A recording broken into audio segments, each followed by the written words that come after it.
আধুনিক যুদ্ধের মানে এখন শুধু ট্যাঙ্ক আর সৈন্য নয়, আকাশই হয়ে উঠেছে আসল যুদ্ধক্ষেত্র।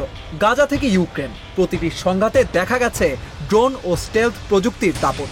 এই সময়ে চীন সামনে আনছে তাদের নতুন স্টেলথ যুদ্ধবিমান J-36, যা অনেকের চোখে আমেরিকার আধিপত্যকে চ্যালেঞ্জ জানানোর বড় এক পদক্ষেপ। হংকং ভিত্তিক গণমাধ্যম এশিয়া টাইমসের প্রতিবেদনে খবরটি উঠে এসেছে।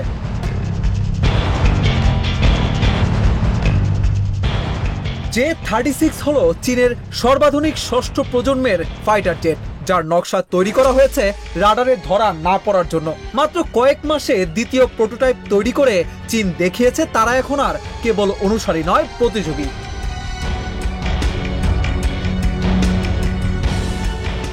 এই যুদ্ধবিমানে উন্নত স্টেলথ ডিজাইন, দ্রুত গতি এবং ভবিষ্যতে কৃত্রিম বুদ্ধিমত্তা নিয়ন্ত্রিত ড্রোন স্কোয়াড পরিচালনার সুবিধা থাকবে।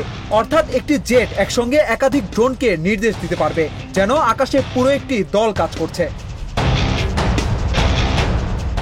চীনের J-36 যেন এই দুই ধারা মিলিয়েই তৈরি, স্টেলথের গোপন শক্তি আর ড্রোন ভিত্তিক আক্রমণের কৌশল একসাথে। ফলে এটি শুধু একটি যুদ্ধ বিমান নয়, বরং ভবিষ্যৎ আকাশযুদ্ধের নতুন মডেল হয়ে উঠতে পারে। অন্যদিকে যুক্তরাষ্ট্রের B-2 স্পিরিট বোমার বিশ্বের অন্যতম শক্তিশালী স্টেলথ বিমান। দূর থেকে শত্রুর ঘাঁটিতে হামলা চালাতে সক্ষম এই জেট বহু বছর ধরে মার্কিন আধিপত্যের প্রতীক। এই কিছুদিন আগেই ইরানের পারমাণবিক স্থাপনায় আঘাত হেনে পুরো বিশ্বকে তাক লাগিয়ে দিয়েছিল যুক্তরাষ্ট্রের তৈরি B-2 বোমার। আজ সেই আধিপত্য যেন ভেঙে দিতেই এমন অত্যাধুনিক প্রযুক্তির বিমান সামনে আনলো চীন।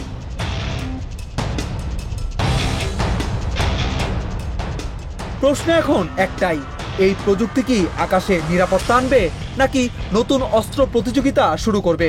এমনও তো হতে পারে আকাশ যুদ্ধের খেলা বদলে দেবে চীনের J-36। অভিষেক তরফদার, অঞ্জন, ইন্ডিপেন্ডেন্ট ডিজিটাল।